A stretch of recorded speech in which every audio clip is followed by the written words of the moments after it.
when you sit down with clients, what information should they be coming to the table with? What conversations should they have had prior to meeting with you that would be beneficial for just getting the most out of an interview or a meeting with you? Yeah, those are all really good questions. So I think it's really important to set up that initial consultation meeting. Sometimes I do just book rides over email, and because they're out of state, and that works, or like a FaceTime. But if you can get that like face-to-face time with a wedding photographer and interview them and ask them those questions, it's really important. So there's quite a few things to discuss, but I just made a list of like 7 things that I think are important. So first of all, I think you should really talk about the photographer's style and make sure that it fits with what you have in mind as well. Because a lot of the times we have a curated Instagram page where we pick our favorite images, and it has to kind of fit a certain style or pattern that you're trying to create on your Instagram page. But I think it's important to know their overall style for their editing and also how they capture those images throughout the day. So ask them like if they're more of a candid shooter, or are they more traditional? Do they shoot film? Are they digital? So having that conversation about style and using those words like, do they edit light and airy, or do they edit more dark and moody, and determining what that means to the photographer and what that means to you, and then also letting them know what you're looking for is just a really good starting point to make sure that you're going to be a good fit. I think asking to see a full gallery or a blog post of a full wedding is important. Okay.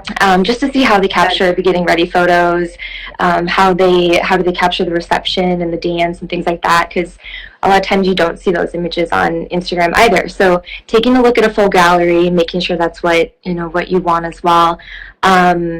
Asking what's included in your standard package. So obviously before you sign that contract, making sure you know how many hours are included. Do they have a second shooter? Do they bring an assistant?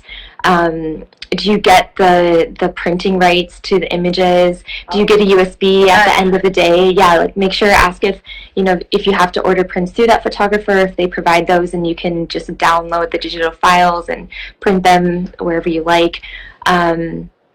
I think it's important to ask maybe how many photos they edit. Photographers do it differently. Some of them just edit a certain handful. Some will edit the entire wedding day. So making sure you ask that is really important as well. Just determining the standard package, and then if there's any add-ons. Sometimes if the photographer can't make it to your wedding day. Yeah, this is the question we don't want to have to answer, but it's something that everyone probably has to think about. So I think just having a list of photographers that are a similar style to your own, that you trust, and having them as like kind of a backup, like just a list of photographers that you would recommend. And then a lot of photographers will actually say, if something comes up where I can't make it, an act of God or illness or something, or tragedy happens, then a lot of photographers will put that responsibility on themselves to find a replacement that is of equal value as your own and similar style. You said something about how long a photographer is at a particular wedding.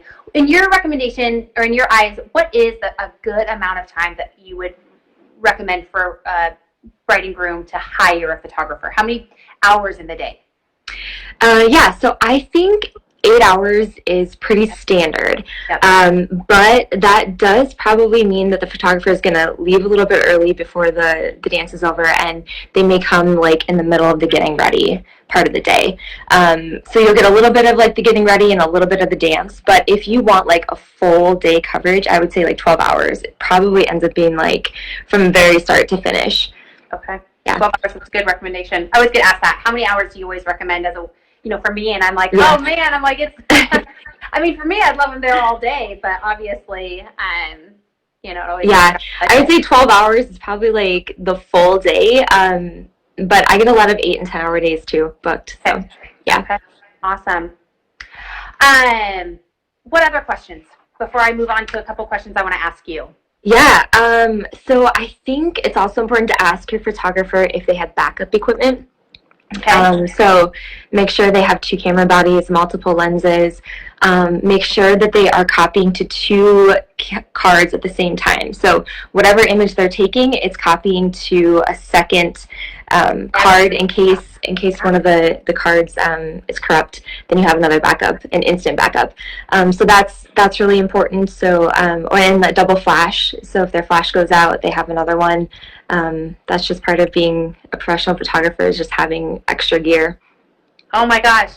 Yeah. I would never think about, right? As a wedding planner, I'm thinking about timelines and logistics, and these are all such important things that Mm-hmm. need to be thought about and questions to be asked. Oh, that is Yeah. so good. Definitely. What is the, in your opinion, what is the one thing when couples are thinking about their wedding day, what is the one thing that you see time and time again that either gets overlooked or doesn't get enough emphasis on, or things that you would, the piece of advice that if you had a chance to sit down with every couple getting married, you would say, focus on this or pay attention to this. What would be your advice? So I think the timeline kind of gets overlooked a little bit sometimes, especially if they don't have someone like Nikki running their day.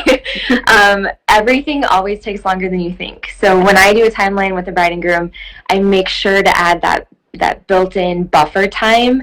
When you're dealing with a huge wedding party and family, like everything always takes longer. So it seems like wedding days are more often than not running behind. So I think it's important to just build that in and expect that a little bit too.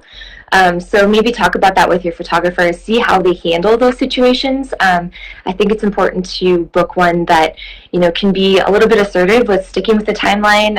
Herding people around, like being able to communicate what they need people to do is a really big part of the day. So you want someone who's going to, pay attention to those details, but also do it in like a professional manner, but also have patience too. Yeah. So I think just knowing that your photographer also ends up being kind of in a way like a second to the wedding coordinator. Like you have to keep the day moving and understanding the flow of events and being able to handle the situation if things don't go as planned, acting on the fly. Like all those things are really important skills to have.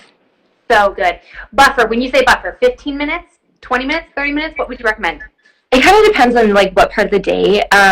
If there's any transition time, so like if you're moving from a salon to back to like a venue or a venue to a shoot location, I would definitely buffer like a half hour, like 20, 30, depending on how far. But it just people start talking and getting people in cars to move here and there. Like it's usually not like a 5 or 10 minute transition. So transition time should definitely be paid attention to. But if you're only staying at one place, like that makes your day so much easier. If you can do hair and makeup and photos and ceremony all in the same place, then it's not as much of a big deal. Absolutely. Something else too, I think that is overlooked is the details of like where you're getting ready and like the other people around you when you're getting ready. So like having your bridesmaids dressed in their dress and your mom dressed in her dress when you're getting in your dress, it makes a really big difference for photos. Yeah. Or like designating one person to be someone that is just like keeping the area clean when the girls are getting ready, and that, because if you've been a part of a wedding, you know that getting ready room just like blows up. So if you can have like one girl be like, hey, can you try to keep things picked up a little bit? Like that will change the way your pictures look. And even thinking about where you get ready and what the light looks like, and just even the decor in that room will change how your pictures look. So keeping in mind just those little details throughout the day, like even just light in your venue area where your ceremony's at, like all of that is going to affect how your pictures look. And so if it's important for you to have them look a certain way, those are things to consider as well. So good. That is really great information. Okay, I have one final question, and that is, I get asked a lot, photography pricing, and just the big discrepancies between, some photographers that are on the lower end of the scale, and then other photographers that are on the higher end of the scale. Can you speak to that, and can you give any wisdom or advice to couples going, why, first of all, are there, sometimes thousands of dollars difference, and what is the difference? What should people be paying attention to?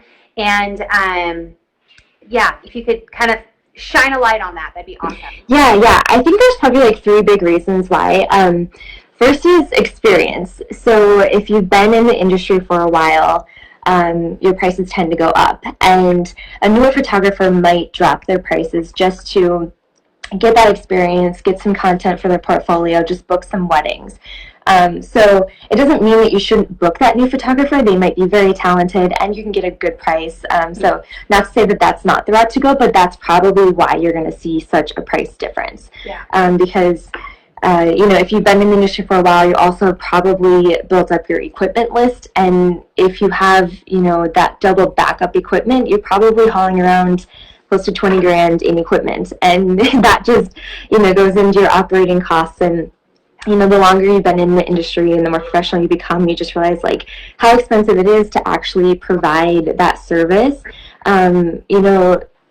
Equipment is one thing, computers, having all the apps required to offer that customer service, like having crash backup plans, like paying for different monthly memberships, like it costs hundreds of dollars a month just to operate as a photographer. And if you're offering those professional skills to your clients, it's ultimately going to kind of increase your price in general. So in the experience, I think that professionalism of having, backup equipment and offering all of the apps and stuff that make things seamless adds to it. And then I think just skill at the end of the day, like sometimes you pay for what you get. I think as a photographer refines their skill, they, take more pride in their work and they realize how much work goes into a wedding day and it's a long day, it's a lot of work. And if you're going to do it and you're going to do it right, it can be expensive. But so that's kind of why there's a swing. And ultimately, it's not that it's right or wrong based on price. There's so many talented photographers like all over the price board. So don't let that be your only determining factor on like someone's skill level. But that is probably things to consider as you're price shopping. You made a comment that sometimes I think people don't realize the amount of time and work that goes into a wedding. And I was talking with Aaron at Grace Media the other day, and he said that for him, and I thought it was such a great thing, and I want to kind of wrap it up here. And he said that sometimes it takes a while for people to understand and appreciate their own value.